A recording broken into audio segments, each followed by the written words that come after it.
నమస్తే, welcome to meta news. ఇక మ్యాటర్లోకి వస్తే ఒకప్పుడు వైసీపీలో యాక్టివ్గా ఉన్న ఆ నేత ఇప్పుడు ఎక్కడున్నారో కూడా అసలు కనిపించడం లేదు. వైసీపీ అధికారంలోకి రానంత వరకు పార్టీలో తెగ హల్చల్ చేశారు.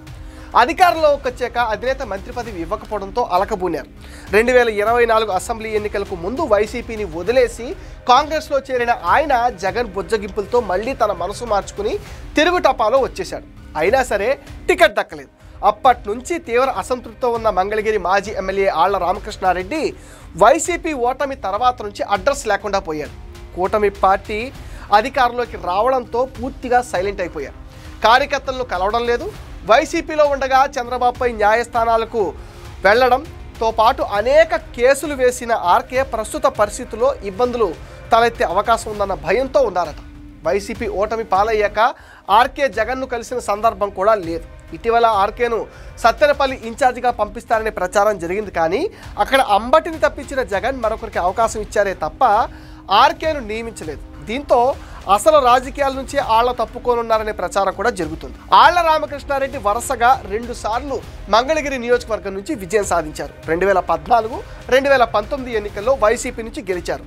2014లో కేవలం 12 ఓట్లతో కట్టెక్కిన ఆర్కే 2019 ఎన్నికల్లో వైసీపీపై గెలిచి అందరి దృష్టి ఆకర్షించారు. అప్పుడు ఆయనకు జగన్ మంత్రి పదవి ఇస్తారని అంతా భావించారు. కానీ జగన్ ఆర్కేకు మినిస్ట్రీ ఇవ్వలేదు సరికదా, మొన్నటి ఎన్నికల్లో టికెట్ కూడా లేకుండా చేశారు. గత ఎన్నికల్లో ఆళ్ల రామకృష్ణారెడ్డిని పక్కన పెట్టి మంగళగిరి టికెట్ను తొలుత చిరంజీవికి ఇచ్చాడు జగన్. దీంతో ఆళ్ల రామకృష్ణారెడ్డి తన ఎమ్మెల్యే పదవికి, పార్టీ సభ్యత్వానికి రాజీనామా చేశారు. జగన్ను కూడా కలిసేందుకు ఇష్టపడలేదు. షర్మిల ఏపీ కాంగ్రెస్ చీఫ్గా నియమితులు కావడంతో ఆమె వెంట నడవాలని భావించి కాంగ్రెస్ కండువా కప్పేసుకున్నారు. దీంతో మంగళగిరి అభ్యర్థిగా చిరంజీవిని తప్పించి లావణ్యకు జగన్ టికెట్ ఇవ్వడంతో ఆర్కే తిరిగి వైసీపీ గూటికి చేరాడు. ఆ ఎన్నికల్లో ఆర్కే లావణ్య తరపున ప్రచారం కూడా చేశారు. కానీ కూటమి దెబ్బకు మంగళగిరిలోనే కాదు కదా, రాష్ట్రంలో మొత్తం వైసీపీ తుడిచిపెట్టుకుపోయింది. మంగళగిరి నుంచి నారా లోకేష్ ఘన విజయం సాధించారు. కూటమి అధికారంలోకి వచ్చాక గత ప్రభుత్వంలో అవినీతి అక్రమాలకు పాల్పడిన వైసీపీ నేతలపైన ఫోకస్ పెట్టడంతో అజ్ఞాతంలోకి వెళ్లారు. అలాగే మంగళగిరిలోనూ కేసులు నమోదవుతుండడంతో ఆర్కే అజ్ఞాతంలోకి వెళ్ళిపోయారు. ప్రస్తుతం మంగళగిరిలో మంత్రి లోకేష్కి అయితే తిరుగులేదు. వచ్చే ఏ ఎన్నికైనా అక్కడ మరొకరు గెలిచే పరిస్థితి అసలు కనిపించడం లేదు. మంగళగిరి ప్రజలకు ఇచ్చిన ప్రతి హామీని నిలబెట్టుకుంటూ అభివృద్ధిని పరుగులు పెట్టిస్తున్నారు లోకేష్. నియోజకవర్గ ప్రజల సమస్యలు స్వయంగా అడిగి తెలుసుకుంటూ అడిగిన వారికి కాదనకుండా సాయం చేస్తున్నారు.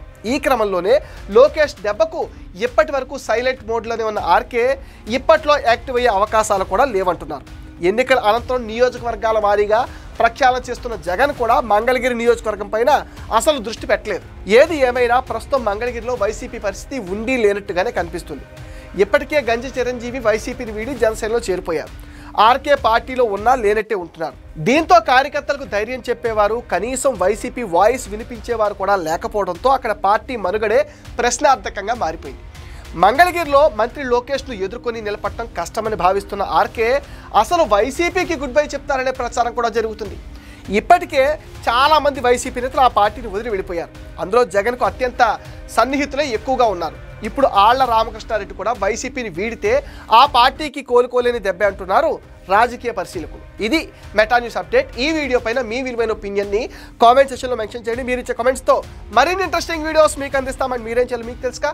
ఈ వీడియోస్ లైక్ చేయండి, షేర్ చేయండి, మెటా న్యూస్ని సపోర్ట్ చేయండి, సబ్స్క్రైబ్ చేయండి.